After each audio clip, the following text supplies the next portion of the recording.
Assalamualaikum warahmatullahi wabarakatuh. Pada video kali ini, saya akan membahas mengenai identitas trigonometri.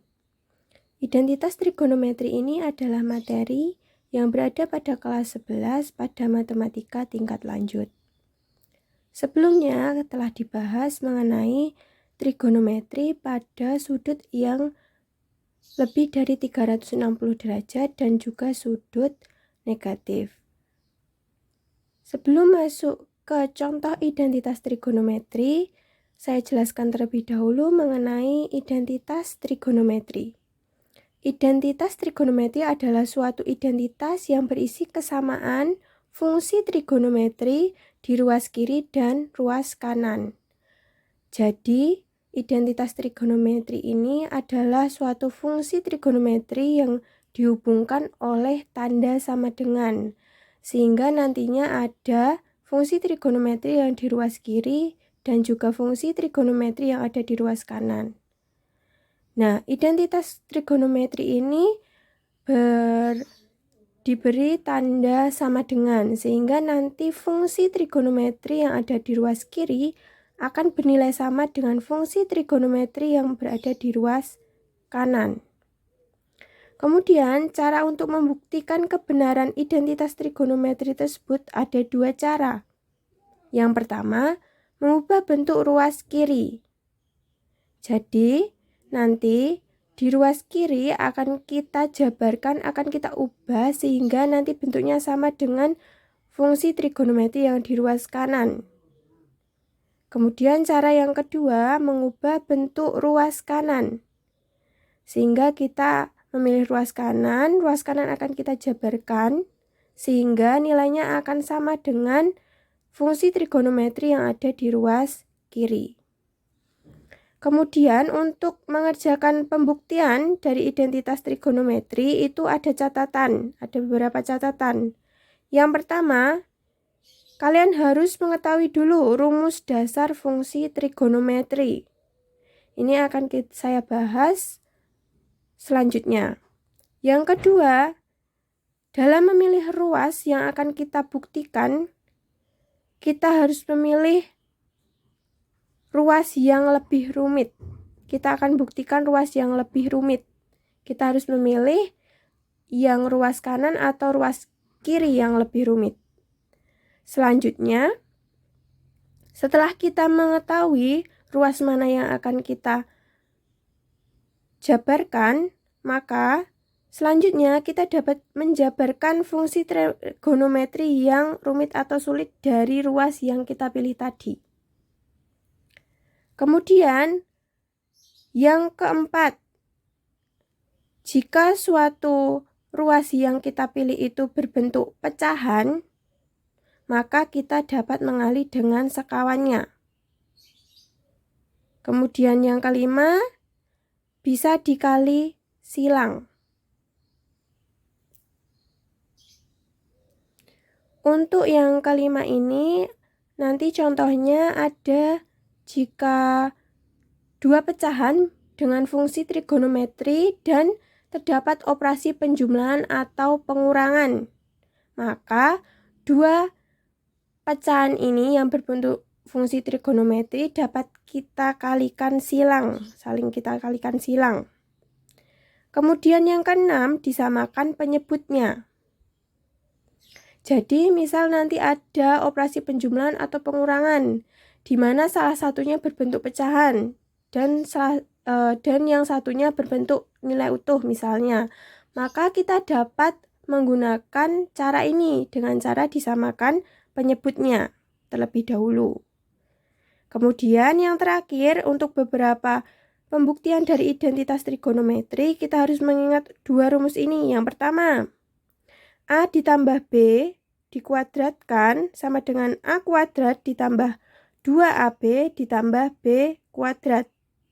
Atau A dikurangi B kuadrat sama dengan A kuadrat dikurangi 2AB ditambah B kuadrat. Oke, selanjutnya kita akan membahas tentang rumus dasar dari identitas fungsi trigonometri. Jadi untuk rumus dasar identitas fungsi trigonometri itu akan ada 3 yang kita bahas. Yang pertama terlebih dahulu kita akan membahas tentang rumus yang berkebalikan.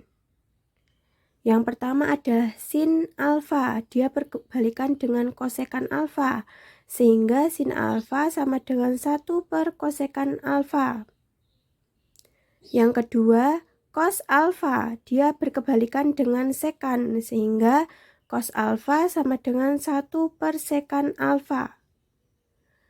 Kemudian tan alfa itu berkebalikan dengan kotangen alfa, sehingga tan alfa sama dengan 1 per tan alfa. Rumus berkebalikan itu yang paling dasar adalah 3 ini. Nah, untuk yang A dulu. Misal, ini kan mencari sin alfa. Kalau misalnya kita suruh mencari kosekan alfa, berarti dia akan menjadi 1 per sin alfa. Hanya dipindah. Begitu juga dengan sekan alfa, berarti dia adalah 1 per cos alfa. Untuk yang kotangen alfa, berarti dia 1 per tan alfa. Untuk yang DEF sebenarnya ini adalah sama dengan ABC, hanya saja yang dibagikan DEF ini ada tanda kuadratnya. Ini.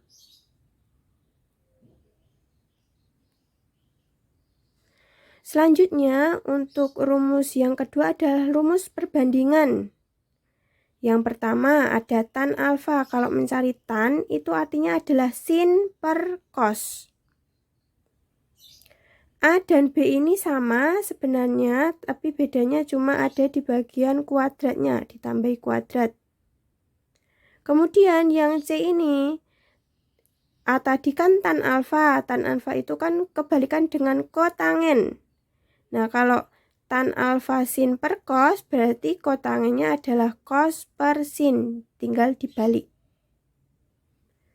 Selanjutnya kita akan membahas tentang identitas dalam operasi jumlah. Ada 3. Yang pertama, sin kuadrat alfa ditambah cos kuadrat alfa sama dengan 1. Ini yang paling pokok. Kemudian kalau kita diminta mencari cos kuadrat alfa, berarti melihat di sini cos kuadrat alfanya sendiri, berarti sin kuadrat alfa pindah, bergabung dengan 1, menjadi 1 min sin kuadrat alfa.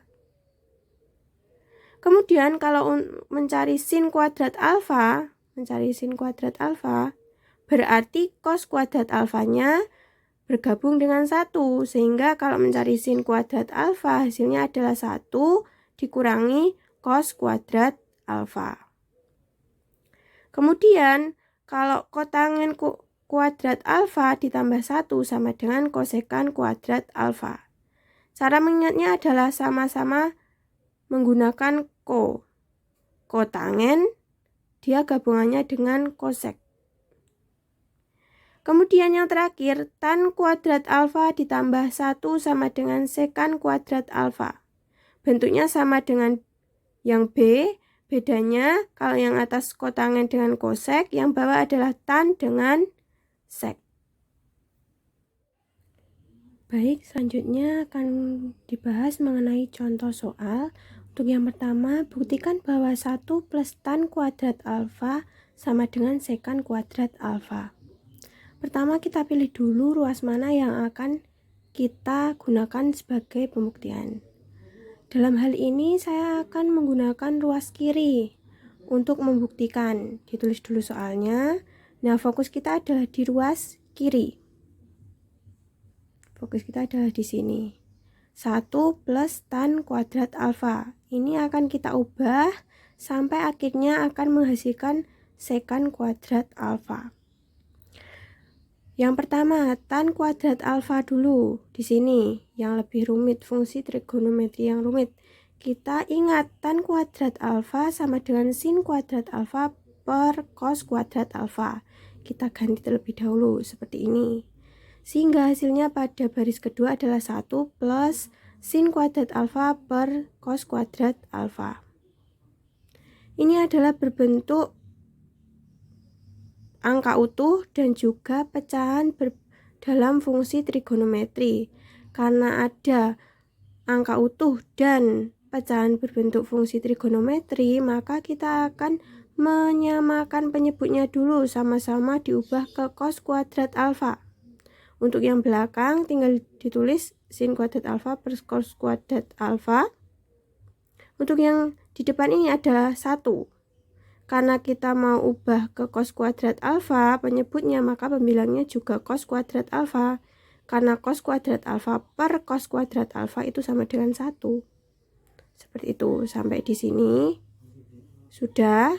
Kemudian kita fokus bagian pembilangnya. Sin kuadrat alfa plus cos kuadrat alfa plus sin kuadrat alfa itu adalah sama dengan 1. Kita ingat rumusnya.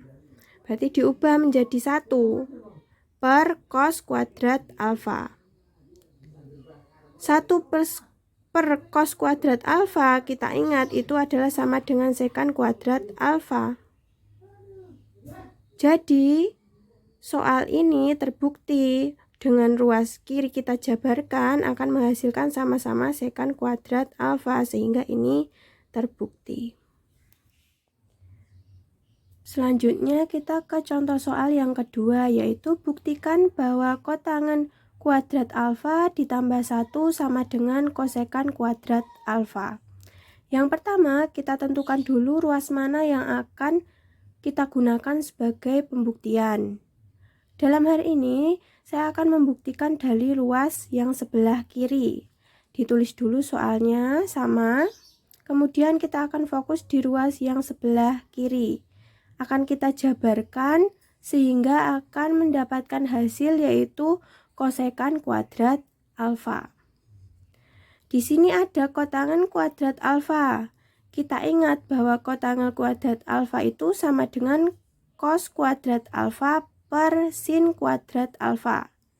Kita tulis di sini. Ditambah dengan 1.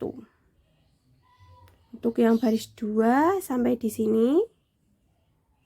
Kemudian di sini ada bentuk pecahan fungsi trigonometri dan juga angka utuh. Jika seperti ini, maka kita akan menyamakan penyebutnya dulu. Sesuai dengan catatan yang di awal tadi, kita samakan penyebutnya, salah satu caranya. Nah, yang bagian depan tinggal sama ditulis cos kuadrat alfa per sin kuadrat alfa. Nah, fokus kita di bagian 1 ini. 1 ini sama dengan sin kuadrat alfa per sin kuadrat alfa. Jadi untuk yang baris ketiga menghasilkan cos kuadrat alfa ditambah sin kuadrat alfa per sin kuadrat alfa. Kemudian kita lihat di bagian pembilang ini cos kuadrat alfa ditambah sin kuadrat alfa. Pada catatan yang di awal tadi, rumusnya kalau cos kuadrat alfa ditambah sin kuadrat alfa itu sama dengan 1. Sehingga pada bagian pembilang ini nanti kita ubah menjadi 1. Pernya sesuai yang di atas, 1 per sin kuadrat alfa. Nah, kita ingat juga kalau 1 per sin kuadrat alfa itu sama dengan kosekant kuadrat alfa. Jadi pada baris terakhir ini didapatkan hasil bahwa pembuktian di ruas kiri itu menghasilkan kosekant kuadrat alfa. Ini sama dengan yang di ruas kanan, sehingga pembuktian ini terbukti kebenarannya. Seperti itu.